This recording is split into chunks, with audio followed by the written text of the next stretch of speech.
Hello, everyone. Welcome to this Learning Sound and Synthesis Spotlight interview. I'm here today with my wonderful student, Dominic, and we are going to be talking about synthesis and some of the shifts that Dominic has had and has experienced that have really played a big role, not only in helping him learn and elevate his synthesis technique and his sound design technique and his music making, but also to help him kind of unlock some of his creativity, build a little bit more trust and confidence in himself as a musician, which are really big, really important topics that I know so many of us are kind of curious to dig deeper into. So I'm really happy to be here today. Welcome to everyone who's tuning in live. If you're here, say hello in the comments. It's always good to see you. And I'd like to start off with you, Dominic. Can you just give us a little introduction, maybe to who you are and what kind of music you currently like to make? Sure, yeah. Who am I? That's just a big question. It's a big one, yeah. So I am not a professional full-time musician. I am, a dad and full-time job. My professional life is in marketing and design, that sort of thing. But I've always loved music. Um, I remember watching Paula Abdul and an animated cat on MTV in like the 80s, that sort of stuff. I love Um, that. yeah. Yeah, I always loved music, and it wasn't until like I don't know, maybe middle school when I got a chance to get involved in that and have access to instruments and play along. And really early on, I found myself interested in like the weirder sounds that so you have those little arranger keyboards, and there'd be like the piano, all that sort of stuff. But then at the end there was like the effect sounds, and like I remember like the motorcycle sound made a funny noise, and I would play the low ends of that and try to play around, Oh, cool. things like that. And so I was always interested in like all the like things that were just a little bit offbeat. Yeah. As I got more interested in music, into my teens and all that, I got my first synth, which was a Korg MS 2000, which was super cool, and at the time, lots of modulation options, that sort of thing. And I really loved being able to do things with it and turn the knobs, and it was really good to learn synthesis, by the way, because it had the diagram and everything. It was Yeah. perfect. And I loved the modulation section. I found really quickly I wanted to get into modular synthesis. It was like just coming out. Eurorack was like in the late 90s when that was becoming more accessible. Um, but it just wasn't something that was on the table for me financially, I guess.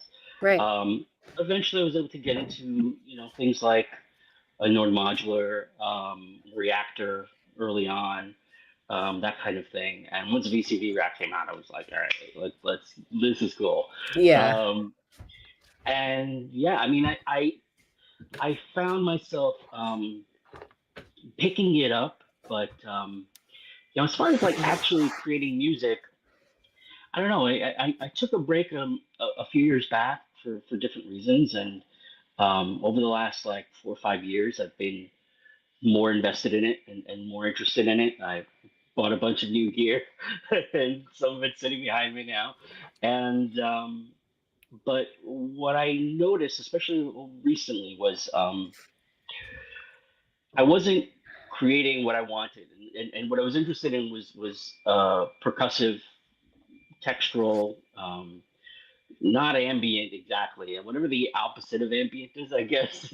um, that's kind of what I was interested in, and um, I I kind of noticed that I was doing certain things and I was making sounds, but they weren't always what I wanted. And it kind of took some time to reevaluate what I was doing. Um, I um, I think recently the Electron put out some new products, their most recent stuff. And I was like, ooh, I could really buy those. And I've been following your channel for a while, and that also had been on my mind for a little bit. Like what if I invest in myself a bit, Mm, and do some learning? Um, so I don't know. For a while, I kind of like debated it. Like, is it worth doing this class and spending that money? I mean, I don't know. It's like I'm just doing this as a hobby. Is that really worth it? And like, well, otherwise I'd be spending it on another instrument that I'm probably not going to be super happy with. Maybe I think they seem super cool, but like it's not going to get me where I want to go. Um, right. and so yeah, I don't know. I jumped on board and started doing some of the classes. I didn't finish. I'm still in the middle. But yeah, it's been really inspiring to meet the crew there and at the that work on the site and the other students. Yeah. Yeah. Yeah, we're so happy to have you part of it. So thank you. That was a wonderful answer. You just, ran with that, which I love. So we got a little bit of your background, exploring, some of those early stranger sound worlds and some of the instruments that you have, which I can totally relate to. Getting more into music and then also getting into the learning sound and synthesis world, which is just wonderful. Um, something that I remember you wrote, you just touched on this briefly, but you wrote kind of in the pre-interview questionnaire that I sent out, was that you weren't sure about investing in yourself. And like, that was a really interesting thing that I kind of want to just touch on, because I think it comes up for a lot of people in a lot of different ways. This idea of like, well, am I worth it? I could buy an instrument, sure.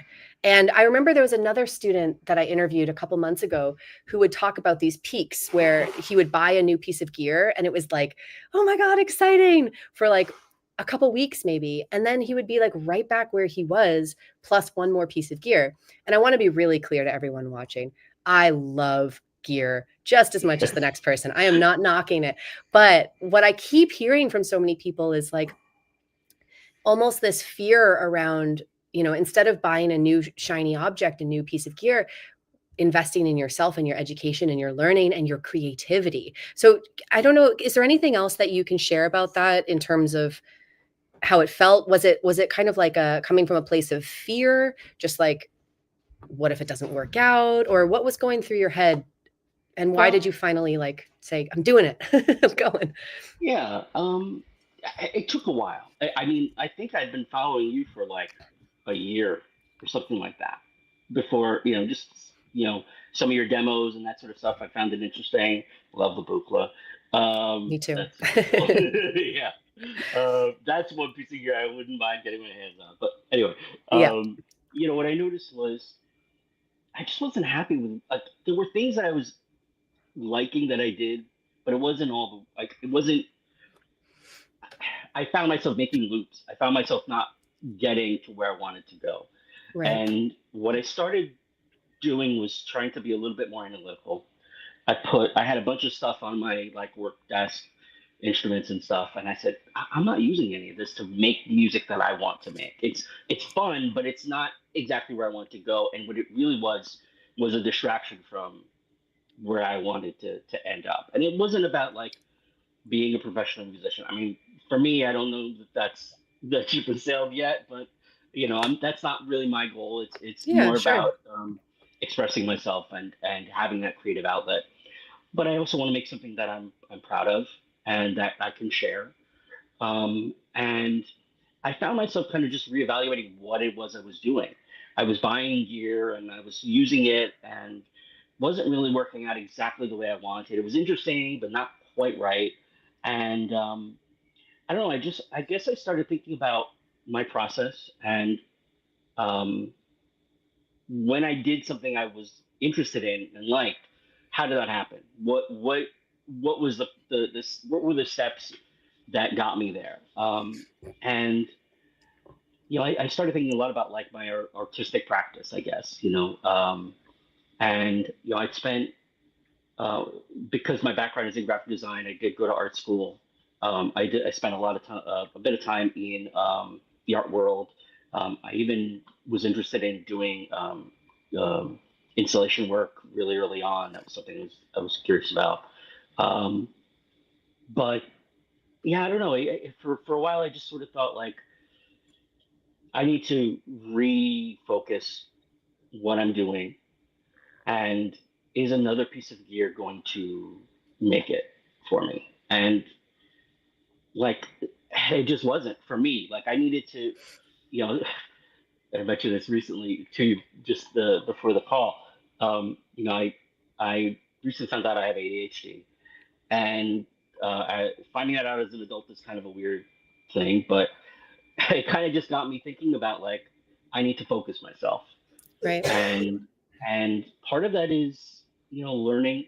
I didn't feel like I was missing some of the technical stuff, although I will say, especially in the early bits, there were a lot of like little pieces that I thought I knew about, like in terms of the technical side, but like I never thought to do something in a like I think Right. you were doing pulse width modulation at audio rate, and I was like, why have I never done that? Like, That's um, yeah, that's what happens. I mean, that's why I still take classes and lessons. It's because yeah, you could be doing it for decades and someone else's approach will open something for right, you. Sorry, keep going. right. No, it's fine. No, I know I'm rambling on a little bit, but No, the, it's the great. point was I just really wanted to re-examine what I was doing, and eventually I just came to this decision like it felt weird not investing in something that was tangible, Right.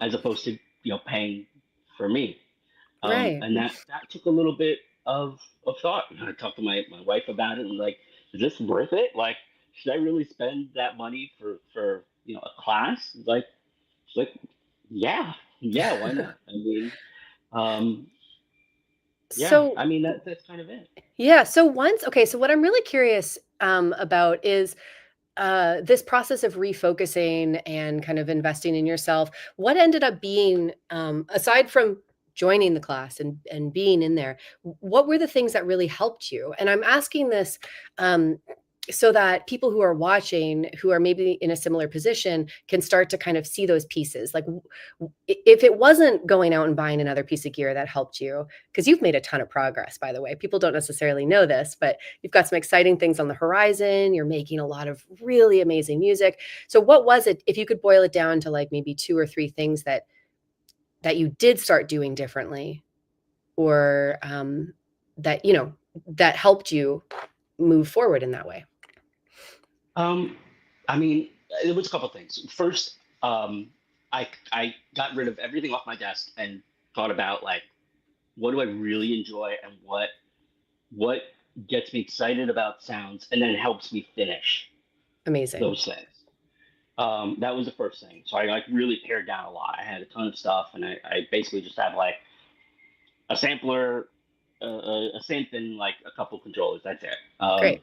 I got more interested in VCD rack and making that sort of my focus, or at least my starting point Yeah. to work on things.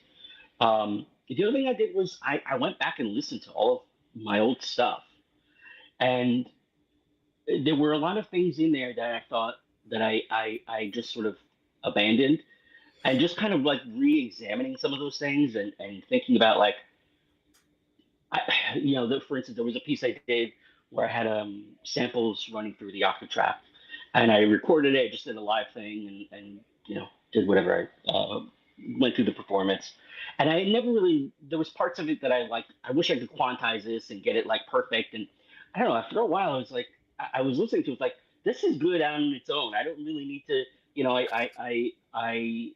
I can edit it and do that, but um, I guess I felt like I don't know there that I guess there were like rules that I felt like I had to follow, and I don't know. After a while, I was like, I'm interested in this, and let's just work with that. I love that. Um, yeah, I think that's kind of been it. Just trying to trust my artistic instincts, I guess, Yeah. and listen to that.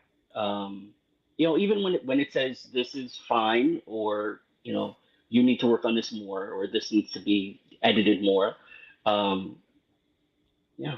I think that's so valuable. So, just to reiterate what you said for people, you simplified, easier said than done, but Yeah. you looked at the tools that you were working with and you really focused in on the ones that are helping bring out the sounds that you love and are helping you finish things. That's amazing. I want to go do that in my studio. So thank you for that. I love it.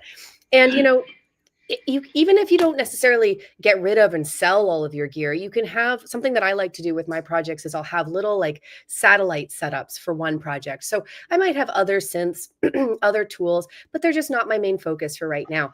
And I just kind of put blinders on and see, this is my universe. And it helps me, the restraints fuel my creativity, right? Less is more. And this is so true, especially with something like modular synthesis, where it's so deep and so expandable.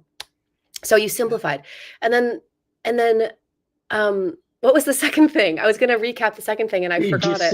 Just kind of going back into some of my old work. Right, listening back Um, to your old music. Yeah.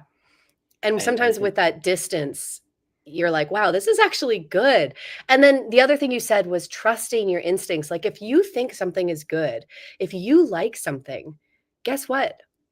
It's good. Like that's all that really matters at the end of the day. And of course, we always want to grow. We always want to get feedback. We can always improve. Those two things, they can go hand in hand. You can always be improving and you can listen to your work and go, I like this. It's good. Right. And so I just love that you got to that point. In our when we were chatting before the interview, you also mentioned a little bit about the community inside of learning sound and synthesis and kind of sharing your work in a potentially new way. Is there anything there that you want to talk about? yeah, I mean, all right. So I live near New York. I'm in New Jersey, near New York, Mhm. where you would think there's a lot of like synth activity and stuff, but I've just never had that like community personally. Um, so that was when I joined the class, having that group of people that were sort of like-minded, interested in like these weirdo off-the-wall sounds, and doing something with that. Um, was just something about that just like gave me some confidence about Yeah. what look I can do this. Other people are no reason why I can't. And yeah, I mean, it's just been super helpful to get feedback, but also just to see where other people are at. Like, Yeah. um, that, I mean, honestly, like seeing that some people are struggling with some of the things that I have been or am and overcame that or had some advice.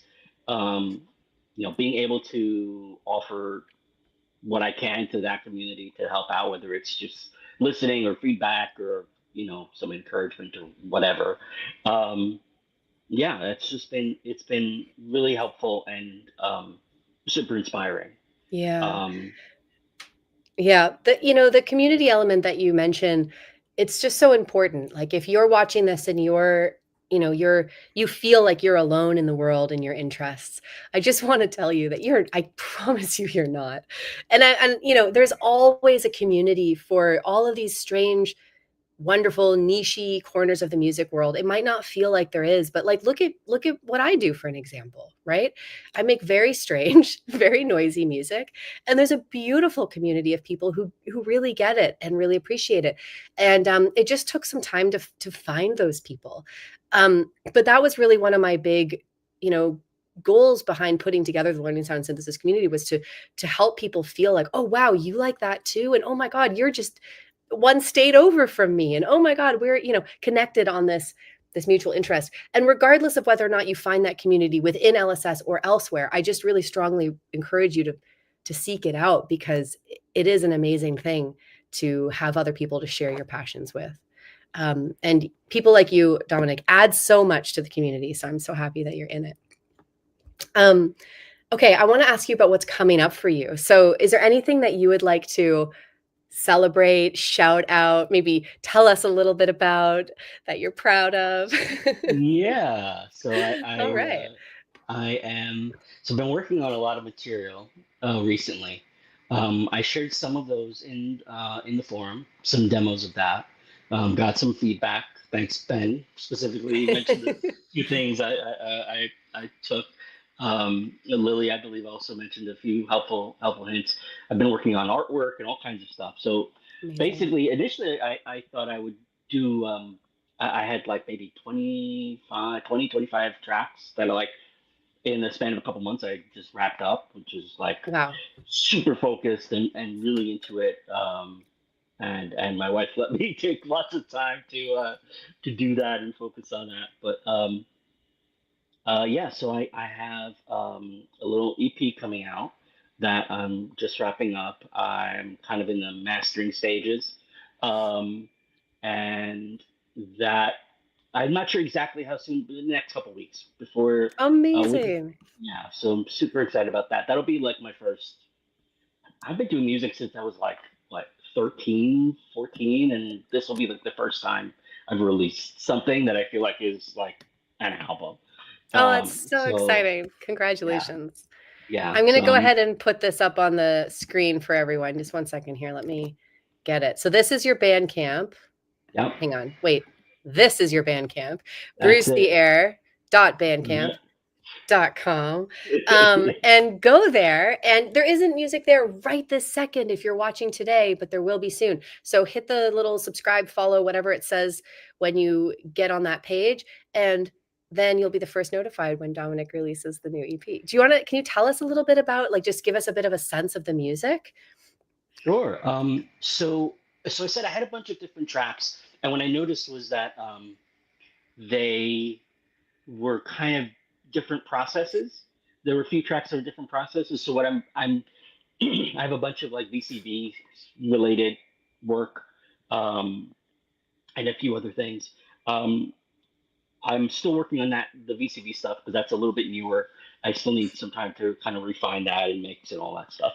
But what I'm releasing in the next few weeks is some basically like hardware specific stuff. So usually it will be something like I would take an octave track, or I think a jam. I did a jam with the mono Norns, or a Nord G2, that sort of stuff. Usually focusing on one instrument, and then doing a performance and editing that down. Awesome. Um, and so that's what I'm setting out now, and it's noisy. It's um, bassy, I guess. I don't know. Yeah. Cool. And it's percussive a lot of the time. Um, and it was just exploring textures that I really liked. The other thing I knew I was doing a lot of is resampling some of my own work, and Oh, like, so cool. there were things that I'd done like maybe 10, 15 years ago that I like edited down or reused as sample fodder, put that into the sampler, did something else with that, and kind of like remix my own That's work, I awesome. guess, Yeah. which was really fun. I So love that yeah, approach. Oh, that's really cool. Well, it sounds awesome. I'm very excited to hear about it when it comes out. Please keep us yeah, posted. Let us know in the LSS forum, and yeah, we'll follow you on Bandcamp and all the things. It's very yeah, exciting. yeah. I actually, if there anybody would like to, especially anybody with engineering or mixing ears, mine are so. If you would mind giving it a listen, I'll send over a free code to download the album before it's released. And Awesome. yeah, we can chat. There you go. Just hit me up on the forum. Yeah, okay, perfect. I love that. Um, this is a good moment. I want to take a quick moment here just to put a couple links up on the screen. One of them is soundandsynthesis.com/workshop.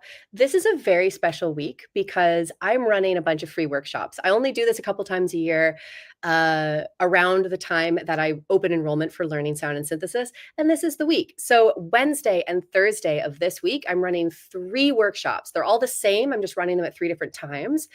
And it's all focused on getting started with modular synths. So if you want to come and hang out with me, ask me questions, learn an easy and fun and joyful way of getting started with these instruments, soundandsynthesis.com/workshop, get yourself signed up, send me a DM if you have any questions. The other thing that I want to quickly float up on the screen is just soundandsynthesis.com, which is going to bring you to right now to the waitlist for learning sound and synthesis. But what I'm going to tell you is that learning sound and synthesis is opening for enrollment on Friday, which is very exciting. And this will be the last time it opens this year. So if you've been curious about jumping in and studying with me, this is your last opportunity this year. So don't miss it. Get your name on the list, send me an email, send me questions. all the things. And I can't wait to meet the new group of students and go through another cohort. It's honestly my favorite time of the year. Um, so now that I've said that, I'd like to pass back over to you, Dominic, just to help us wrap up. Is there anything else you want to say before we finish today? It could be, Yeah. oh, yes. Okay, go. Go ahead. Take it away. Yeah, You I were mean, ready. if you're watching, do it. I mean, if you're thinking about doing one of these courses, I did the free. You did an open session, I think, a while back, and that was a really great way for me to get introduced. But if you're thinking about it, do it. I mean, that other extra piece of gear probably isn't gonna. I mean, it may be fun, but it may or may not change what you're doing. But yeah, if you're interested, I think it's worth the investment. Um, you are worth it. Yes. And yeah, Yeah, absolutely. I love that. Thank you for saying that.